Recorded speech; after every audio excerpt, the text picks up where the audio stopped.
Greetings, everyone. My name is Carter Miner, and today I will be talking to you about my business plan for my fleet of 4,500 Rams.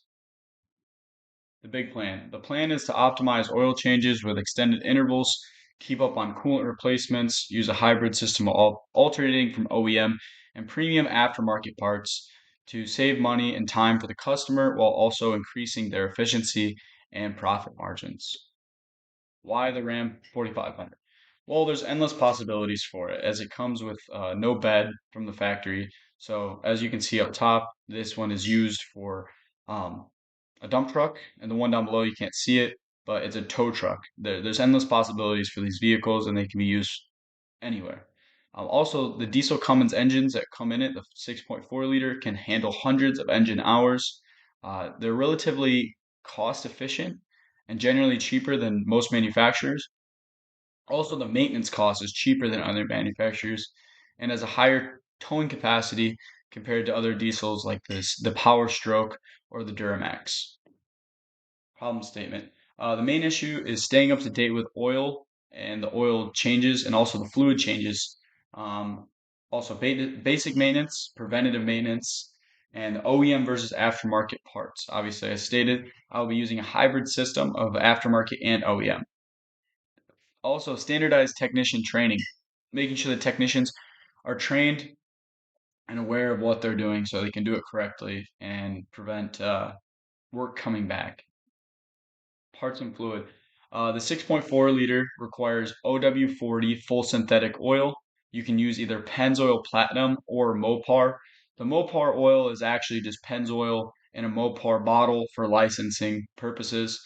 Pennzoil has a deal with Stellantis that allows them to use their oil for like a warranty regulated oil. Also using correct Mopar filters, pink Mopar coolant, and OEM or premium aftermarket parts for the vehicle. Procedures to make sure that everything's going correctly. I recommend that my technicians use correct torque specs, and in this case, for the 6.4 liter, it's 25 foot-pounds. Also inspect the gaskets for the oil filters and the gasket surface. 35-point inspection, fluid checks if possible, especially the transmission.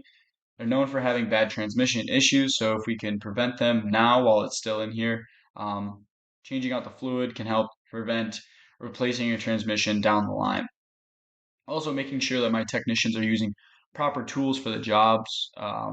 Make sure that the torque wrench is at the right spec. Using filter wrenches and uh, making sure that the tools are used correctly. Root cause analysis. The main issues is drivetrain problems, engine knock, or transmission slipping. The cause for this is improper oil change intervals, not checking transmission fluid when in service, and documentation gaps. Um, the fishbone category for this would be technician negligence or improper maintenance schedule. Back to that documentation gap. Sometimes things can get lost or mixed up when you have um, hundreds of vehicles or even just a couple of vehicles, like 50 vehicles. It's hard to keep up with documentation for each one of those vehicles. So making sure that we have all the documentation proper for the customer and for the vehicle itself so it can stay out on the road.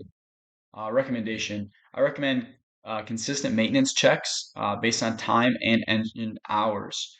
Also, proper fluid used, technician checklists. As you can see over here, this is actually the checklist used at every Mopar dealership.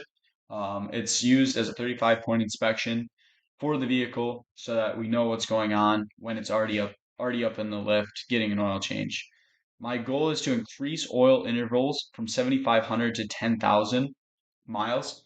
Um, with today's technology and today's full synthetic oil that we have, there's no reason why we shouldn't be able to go up to 10,000 miles. It's recommended 7,500, but 10,000 allows a vehicle to be out on the road more and creates more profit margin for the company. And with that, this is my ROI. So for 50 vehicles in a fleet, currently 10 oil changes per year. It's about 500 services proposed.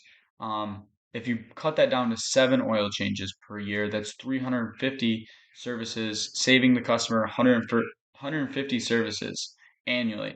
The annual benefits with this would be $9,750 and a material savings of $18,000, with a total annual savings of $27,750. If you're saving this much money every year, obviously that adds up. And for a multi-million dollar company, that's money that can be used in any other field um, to help the company in general. Operational impact. My goal is to improve customer satisfaction, better the warranty compliance and documentation.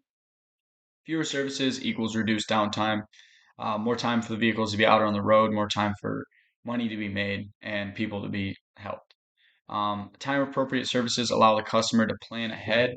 If we know that a certain vehicle needs services soon, um, bring it in on time, know what's going on with your vehicles, creates less downtime and more time for work. In conclusion, I think proper maintenance schedule improves the reliability of the vehicle itself. OEM fluids prevents failures. You're not putting in fluid that's cheap or isn't to the correct standards that the vehicle needs. And informed technicians have better service, so we have less comebacks. We have less customers complaining about what's going on. And it's a strong financial gain for both myself and for the customer. Um, Thank you for everyone for listening. Have a great day.